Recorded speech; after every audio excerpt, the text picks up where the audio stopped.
En la segunda parte de este especial, El país de Guillermo Cano, continúa la conversación con los autores tras la colección de libros que lo trae de vuelta. Con más preguntas que respuestas, sigue buscando el rostro de ese periodista que, a 100 años de su nacimiento, nos sigue dando lecciones de vida.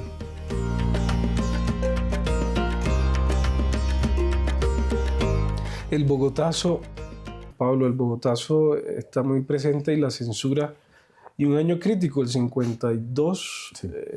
También está muy presente en el libro. Y lo que muestras tú también con el guión es un Guillermo Cano ya muy joven enfrentándose a esos momentos tan duros.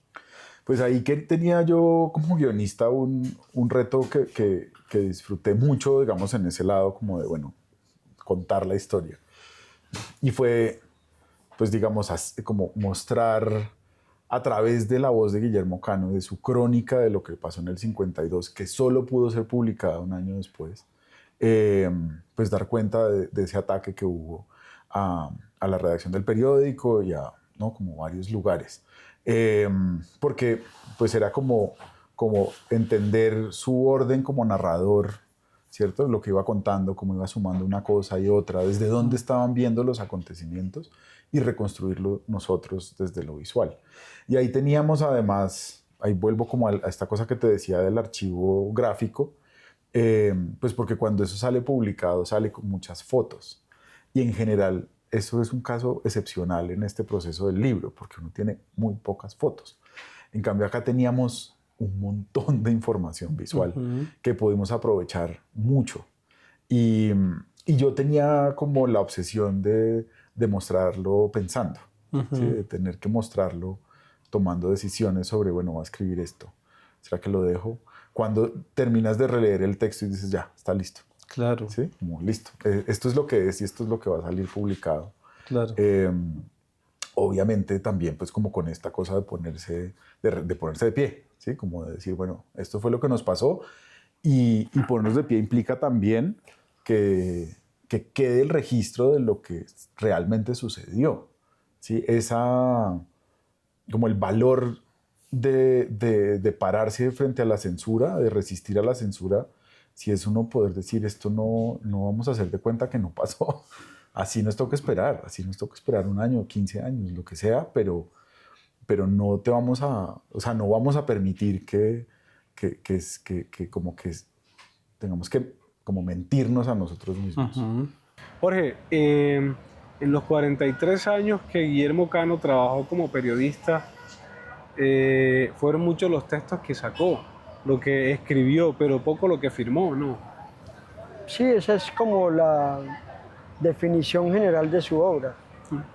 Hay momentos en la primera etapa, la etapa de la juventud, tiene varios escritos con su nombre en puño y letra, pero digamos que entre los 60 y finales de los 70 hay un espacio muy grande en el cual escribió muchísimo, sobre todo editoriales, pero firmó muy poco.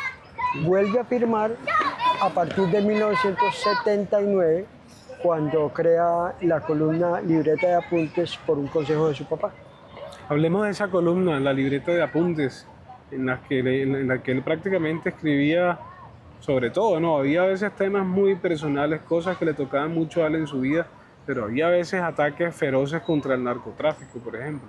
Pues en el momento en que él asume esa columna en 1979, pues es un momento muy tenso para el país, es el año del robo de las armas del Cantón Norte de Usaquén, es toda la discusión pública alrededor del Estatuto de Seguridad de Turbay de Ayala. La postura del espectador es claramente en contra del Estatuto de Seguridad y contra el uso de las torturas. Y obviamente hay mucho material para empezar a poner la firma en conceptos editoriales. Y le tocan momentos, no solamente la crisis financiera de los años 80, con el capítulo especial del Grupo Gran Colombiano, y después toda la guerra contra el narcotráfico. Entonces es un momento entre el 79 y el 86 que es una obra fantástica en esa libreta de apuntes, donde no solamente aborda la realidad crítica de Colombia, en los aspectos que estamos hablando, sino también la cotidianidad, sus ilusiones por Independiente Santa Fe, el mundo familiar, el mundo de la poesía, los viajes, las cosas simples que hacen la vida cotidiana. Mariluz, conversemos sobre los incanables. ¿Qué son los incanables? Sí.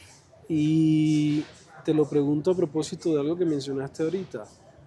La serie de reportajes, 14 entregas si no me equivoco, que salen sobre el náufrago de Luis Alejandro Velasco, ¿no? Una carga que viene de Alabama mal estivada, que prácticamente causa el naufragio de este barco y un escándalo total en la época. Con la terquedad de Guillermo Cano, porque García Márquez no quería escribir esa historia, se negó incluso en un principio a firmarla. ¿Qué son los incanables, Mariluz? Los incanables es un término que me inventé aludiendo a incunables, porque considero que son libros de un gran valor que, digamos, enriquecen la bibliografía colombiana y que están muy olvidados, pero que salieron de la entraña del espectador. Yo también veo el espectador como una incubadora de libros que nacen en series periodísticas. A don Guillermo le encantaba ese formato de la serie periodística porque él veía que una serie mantenía, mantenía cautivos a los lectores, elevaba las ventas, la circulación y podía terminar en un libro. Entonces mencionaste el relato de un náufrago, pero García Márquez hizo otras series muy buenas como la de Vilma Montesi, que luego salió publicada muchos años después como El crimen del siglo, con un prólogo de John Lee Anderson. Y que fue el crimen de una mujer en Italia, una mujer muy bella, en una trama de pasión y de intriga política, bueno. Y también le hizo como 14 entregas de una entrevista a Ramón Hoyos Vallejo, que era el pentacampeón ciclístico, y que es maravilloso, esa serie es bellísima también por las fotografías, la bitácora que él escribe al lado. Entonces, empieza con estas de García Márquez, sí, pero luego todos van a hacer sus aportes en estas series. Uno de los más reconocidos es Alberto Mendoza, que era también arquitecto, arquitecto urbanista, y él escribió Así es Colombia, una serie que duró entre el 74 y el 78 y que fue un éxito estruendoso, que salió publicada como libro luego y era texto obligado en los colegios, en las escuelas, porque era una manera de reconocer la geografía colombiana. De hecho, también el periódico sacó las primeras los mapas de los primeros municipios en esos años, en esos 70. Y Alberto Mendoza luego hizo de Así es Colombia, Así son las regiones. Entonces, y había un periodista historiador que don Guillermo aprecia mucho, que aparece en el inicio del libro, lo cita, que es el que habla de la importancia que le dio Guillermo Cano al equipo de redacción, que se llama Héctor Muñoz Bustamante, boyacense, y él escribió varias series de la Independencia y del Libertador, que también tuvieron mucha acogida, porque en el periódico había pues historiadores, abogados, no solo periodistas. Entonces, ¿qué pasa? Que García Márquez cuenta en una de las cartas que Guillermo Cano empezó a presionar tanto con esto de las series, que sentía ya el acoso, porque había que darle continuidad a una historia, y digamos que a él le ofrecían un tema y él le veía el potencial y de una vez les pedía una serie. Bueno, no solo creo que muestran a un Guillermo Cano enfrentándose a esa marea alta política de toda esa época, sino también un Guillermo Cano terco, ¿no? En la medida en la que, por ejemplo, insistía en textos que ya estaban como manoseados un poco, y estoy hablando del náufrago, puntualmente Luis Alejandro Velasco, que el mismo García Márquez, y es algo que tú muestras acá, García Márquez le dice, no, pero esa historia ya es un refrito, ¿por qué insistes en esto? Guillermo Cano terco e insiste en la publicación de esa historia. Sí. Además es que, digamos, para mí era imposible no sentirme representado en distintos momentos, ¿no? Porque a mí también me ha pasado como de insistirle a alguien como, venga, esto hay que sacarlo, esto vale la pena. Claro. Sí, o sea, de realmente creer en una cosa que uno ve que puede pasar y que pues es transformadora. Y creo que en general, sí, ese lado como de su trabajo del periódico como un espacio para la cultura, ¿cierto? Para el crecimiento de unas voces claves en el país, pues sí, que además es muy bonito de contar estas historias en cómic, y es que sí uno puede volver mucho a la anécdota, porque la anécdota es clave como para dejar esa impresión, ¿sí? Como, ¿no? Eso es pescado podrido, y entonces uno como en una secuencia corta de viñetas le da ese giro. Sí, totalmente. Guillermo tenía un talento además muy pulido para seleccionar a sus colaboradores, ¿no? El hombre fue el que le dio el chance prácticamente a García Márquez y a tantos otros, y el hecho de que él tuviera tanto olfato para las noticias. Un día cae un aguacero tremendo sobre la sede del Espectador en La Jiménez, y Guillermo Cano dice, esto es noticia. Mire, en el libro que preparó Mariluz Vallejo, ella ilustra varios perfiles particulares en la vida de Guillermo Cano. Y uno de los que resalta es ese que usted menciona, el de el cazatalento. Porque él, con una agudeza, una percepción clarísima para ubicar grandes talentos. No solo, Gabriel García Márquez es el más ilustrado de todos, pero si usted se pone a mirar en cada uno, fue puliendo los personajes que necesitaba para ser un gran periódico.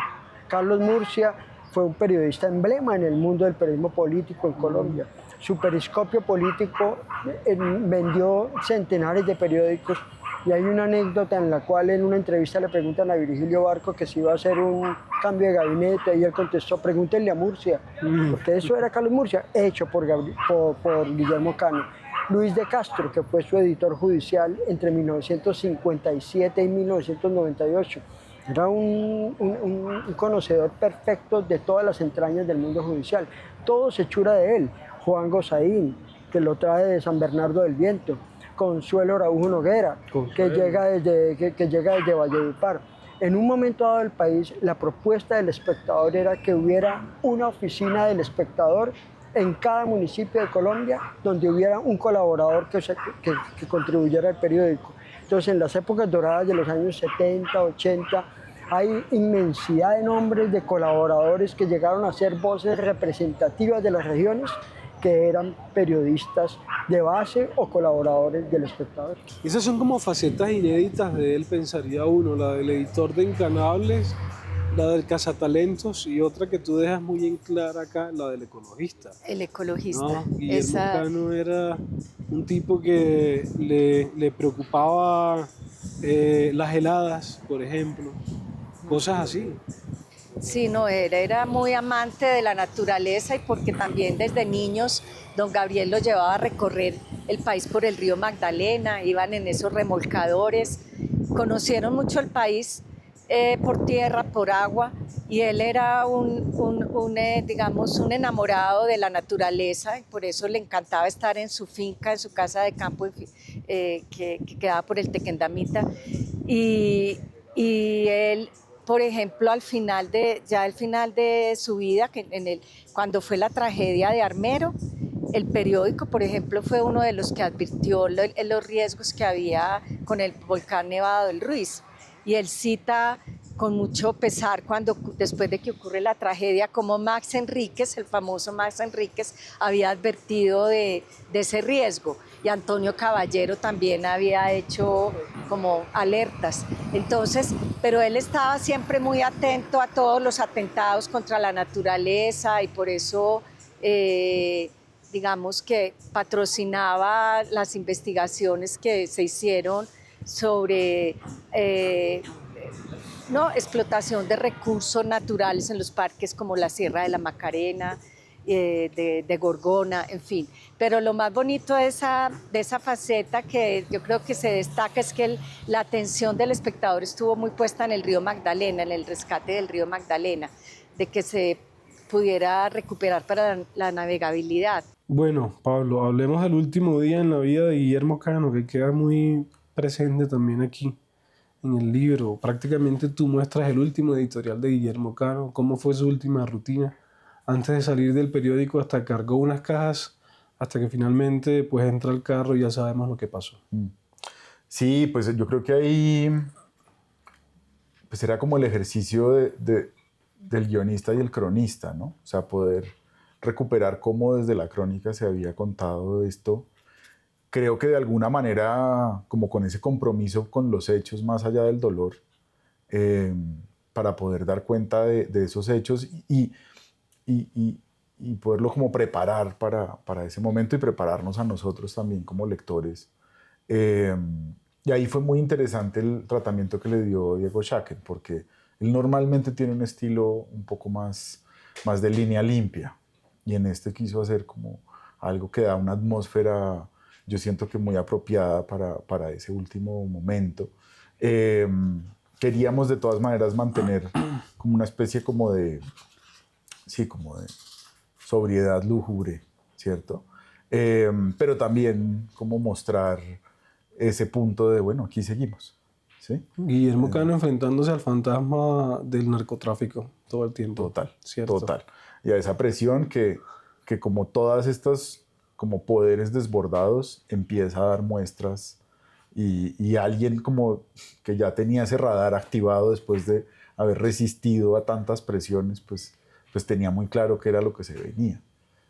Y pues lastimosamente, como Cassandra, ¿no? Pues o sea, igual uno lo alerta y no necesariamente eso significa que lo detiene, pero pues sí era como clave pues poder dar cuenta de ese momento de una forma respetuosa, pero pues que también le permitiera a los lectores que no vivieron ese momento, ni siquiera en sus infancias, pues entender qué era lo que había pasado, ¿sí? Cuál es la dimensión de cosas que a veces se dicen o digamos que lastimosamente se vuelven números o se vuelven datos, pero que en realidad son personas. Pero hablemos también del enfrentamiento que él, porque prácticamente el periodista que más se enfrentó al narcotráfico en su momento, publicando esa foto vieja de Pablo Escobar que lo reseñaba como preso, es Guillermo Cano en El Espectador. Y el hecho de publicar esa foto prácticamente es lo que desata esa guerra del narcotráfico contra El Espectador. Sí, digamos que el primero que rompe, digamos, el silencio, el que destapa el escándalo es el ministro Rodrigo Lara Bonilla, cuando va al Congreso en agosto del 83 y hace los señalamientos directos a los narcotraficantes y particularmente a Pablo Escobar Gaviria. Pero es cuando Guillermo Cano toma la postura de empezar a hacer grandes escritos contra el narcotráfico. Yo le distingo tres específicamente en ese mismo momento del 83. El primero, que es donde él dice, se pregunta, dejad que los narcotraficantes vengan a mí, que era una crítica directa a Carlos Leder Rivas, que se estaba volviendo un gran personaje público, tenía un periódico propio que era Quindío Libre, estaba incursionando en la política y daba entrevistas en los medios de comunicación mostrándose abiertamente como narcotraficante sin ningún tapujos. Después Guillermo Cano escribe una columna fantástica que se llama Las cintas del Congreso, donde hace un ejercicio futurista de cómo iba a ser la clausura de las sesiones del Congreso unos años después, con todos los narcotraficantes celebrando con sus metralletas en las barras del Congreso. Y luego escribe la famosa columna que dice, la que le escribe a Pablo Escobar directamente cuando le dicen ¿dónde están que no los ven?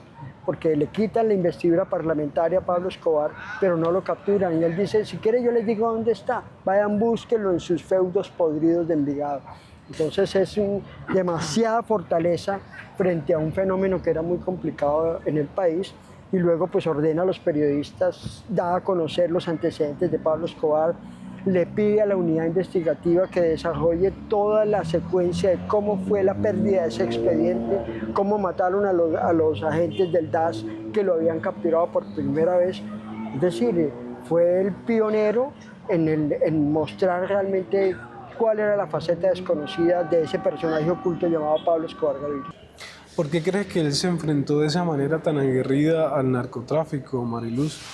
porque si uno piensa a la hora del té, pues Guillermo Cano era un ciudadano, director de un periódico, pero era un hombre que prácticamente no es que estuviera muy protegido, ¿no? Esa noche de diciembre del 86, él sale solo en su carro y lo están esperando ahí cerca de la 68 y lo balean.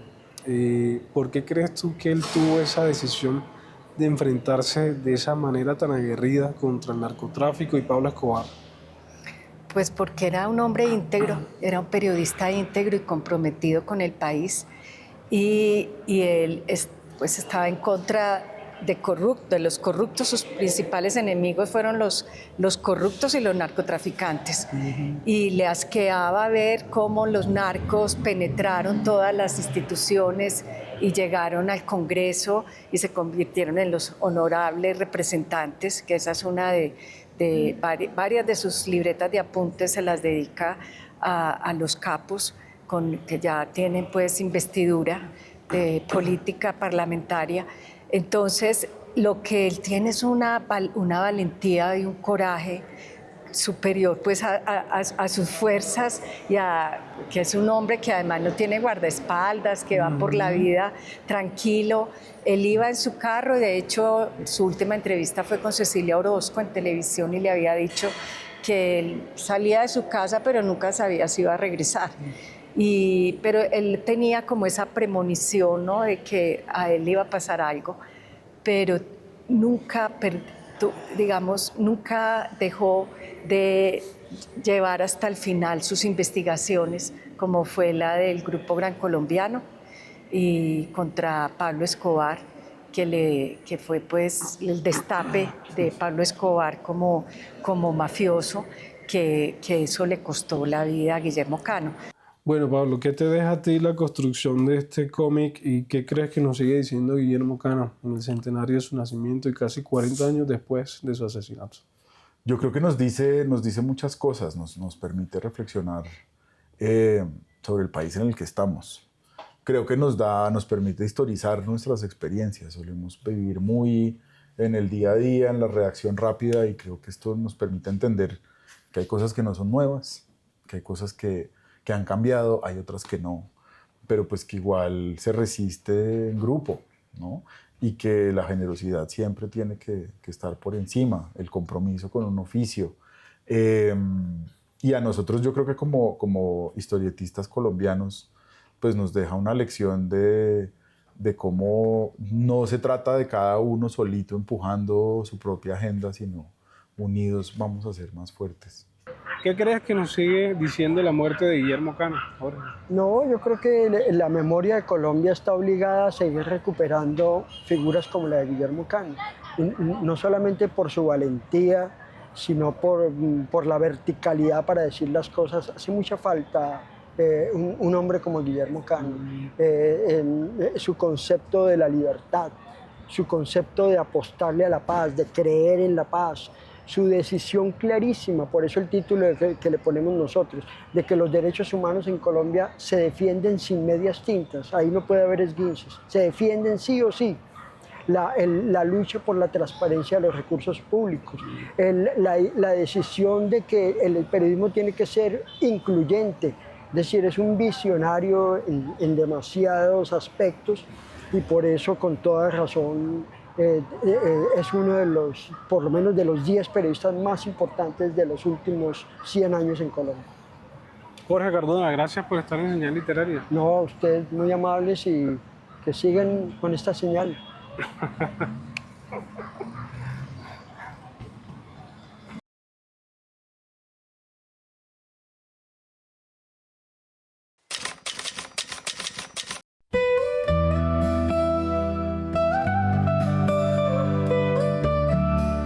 Guillermo era una persona muy sencilla, muy cordial, muy amable con todo el mundo, especialmente con sus gentes que lo rodeaban, con la gente del periódico. Él era muy serio y muy exigente, pero muy cordial también.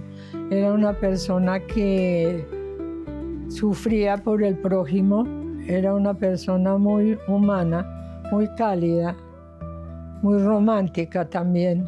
Me agrada mucho y estoy muy agradecida con la Biblioteca Nacional porque es la oportunidad de dar a conocer a Guillermo para los que todavía no saben de él. Es una historia profunda y bien tratada, tanto de sus escritos como de su vida personal y de su filosofía y sus sentimientos. Estoy muy contenta, muy satisfecha con esas ediciones. Pues uno lo extraña de todas maneras, lo he extrañado siempre como el papá que no le dejaron acabar de ser, como el abuelo que empezaba a ser y no tuvo la oportunidad de disfrutar de esa cantidad de nietos tan hermosos y queridos y buena gente que tiene. Fue algo muy conmovedor y muy bonito verlo a él disfrutar de sus nietas, con la mayor, que era que tal vez la única con la que podía tener una conversación. Se hablaban todos los sábados después de ver el programa ese de los Picapiedras, que era muy emocionante para la niña, y entonces él también lo veía y los dos comentaban los sucesos. El escrito de María José me ha llenado de emoción porque es una réplica del bonito también historia, carta que escribió Guillermo a su abuelo, que tampoco él lo conoció, a don Fidel Cano, y ella hace lo propio, pero tal vez hasta superándolo porque es muy emocionante, muy emotivo ese escrito de María José, a nombre también de todas sus primas y de todos los nietos que no tuvieron la oportunidad de tener una conversación con él. Espero que lo recuerden con cariño.